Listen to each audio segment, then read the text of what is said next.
Halo semuanya, perkenalkan nama saya Theodorus Octaviani. Saya mahasiswa dari Universitas Tanjung Pura dengan prodi Fakultas Hukum dengan NIM A10121919201. Nah, jadi saya akan menceritakan dan menjelaskan sebuah kasus yang dimana nasabah tersebut mengalami kerugian atau ditipu oleh suatu perusahaan. Nah, jadi sebenarnya kenapa bisa kejadian seperti itu? Apakah kesalahan agennya atau nasabahnya atau perusahaan asuransinya tidak paham tentang asuransi? Jika dibilang perusahaannya tidak paham, nyatanya mereka tetap bertiga, dilindungi oleh OJK dan bahkan mereka sekarang berkembang pesat. Nah, sekarang saya beritahu dulu kasus beliau tersebut. Beliau membuka polis Desember tahun 2014 dan menutup polis di Juni 2017 karena masalah finansial, yang artinya polis beliau mati atau ditutup selamanya. Singkat cerita, sering berjalan waktu di tahun 2019, karirnya membaik dan mengaktifkan kembali polis. Lalu dia juga bertemu dengan rekan barunya dan juga agenda perusahaan tersebut. Beliau menyampaikan tujuannya untuk mengaktifkan polisnya dengan harapan nilai tunai atau tabungan tidak hangus. Jadi beliau juga berasumsi kalau polisnya kemarin masih bisa diaktifkan baik dari manfaat atau nilai tunai yang sudah ia punya. Teman kantornya yang juga agen barunya tersebut menyanggupi permintaan beliau, yaitu melanjutkan polis yang sudah lapse.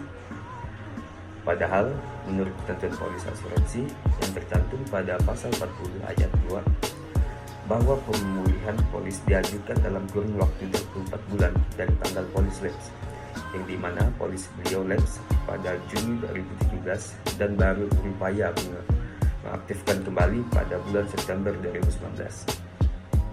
Artinya, polis beliau sudah tidak bisa dikembalikan atau diaktifkan kembali, sehingga apa yang bisa ia lakukan dengan agen barunya ini hanya membuka polis baru untuk beliau, dan beliau pun sudah mengiyakannya, dan akhirnya bukan untuk melanjutkan. Lalu 2020 beliau menurunkan preminya dari 1,5 ke 500.000 karena kondisi finansial yang kurang baik.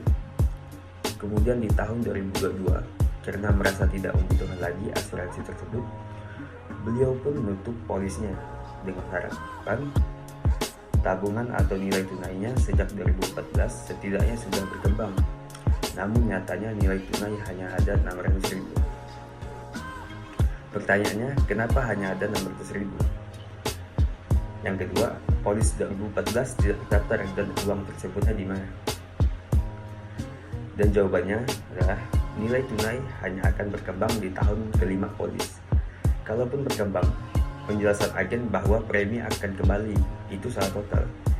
Yang kedua, polisnya hangus karena ketika 24 bulan premi tertunggak itu tidak terbayar, perusahaan otomatis menghapus data nasabah dari perusahaan.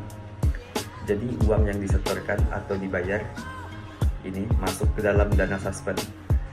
Jadi dia itu tidak ketarik dan juga tidak keluar. Jadi hanya bertahan di situ saja.